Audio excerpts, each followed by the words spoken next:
Our history does not create our destiny. Please welcome Chuck Gallagher. Every choice has a consequence. How many of you would voluntarily choose to make an unethical choice? Raise your hand. Okay, I had a hand up, hand down, hand up, hand down. Okay, so I got that one. Okay. Question number 2. How many of you think voluntarily breaking the law is unethical? Show of hands. Okay, that's the majority of folks in the room. Great. Question number 3. How many of you have driven on the interstate highways in the past 2 weeks? Why are you smiling? I think some of you are psychic because you know the next question, right? And how many of you have exceeded the speed limit by 5 to 10 over? Look, there was a hand, it was like, I am so proud of that, yes. You see, the weird part about this is it's easy to make unethical choices when they are socially acceptable. From the time I walked out of federal prison to a decade later, I was a senior vice president of sales and marketing in a publicly traded company because I made a different set of choices. Better choices create more empowering outcomes. If I ask you, are you ethical? Everybody would say yes. The number one problem today when I'm talking with people in organizations around the country is they look at ethics as boring, rote, necessary, but not important.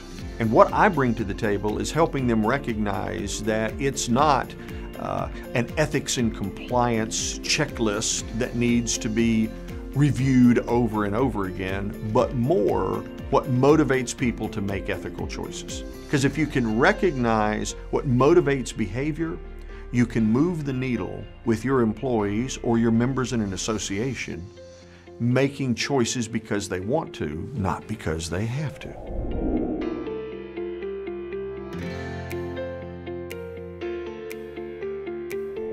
Before I took the 23 steps, I thought I made good choices.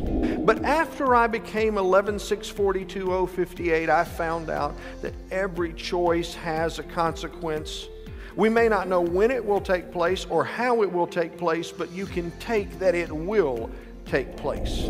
His principles, his thoughts, and the things that he's been able to share through his experiences have been wonderful to pass along to audiences. It's the little things in life that will bite you. In the organization, it's not somebody making some big, outrageous, outlandish choice. It's that first little choice. It's one little choice followed by another little choice followed by another one. I've said before, it's easy for people to act unethically. It's not that by nature we say, well, I'm going to make an unethical choice today.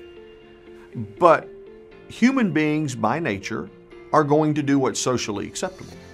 And there are lots of socially acceptable things that by nature aren't right.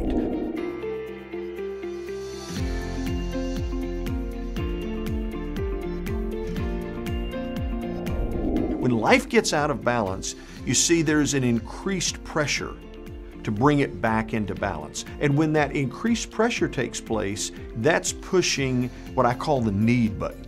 And when the need button is pushed, people naturally respond. A psychologist or the janitor, I have no clue.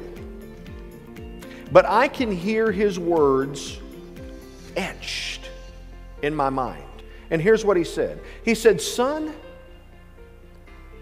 you've made a terrible mistake. But you are not a mistake. He said, the choices that you make tonight will define your life in the future and the legacy that you leave for your 2 children. Make those choices wisely. So, ladies and gentlemen, think about the choices that you make. Remember, the truth always comes out, and measure success by the impact that you have on other people's lives, because you never know what you might say to someone that will change their life. If you want somebody who's going to do a great job at your organization and inspire people, this is the guy. Chuck Gallagher is the guy for it.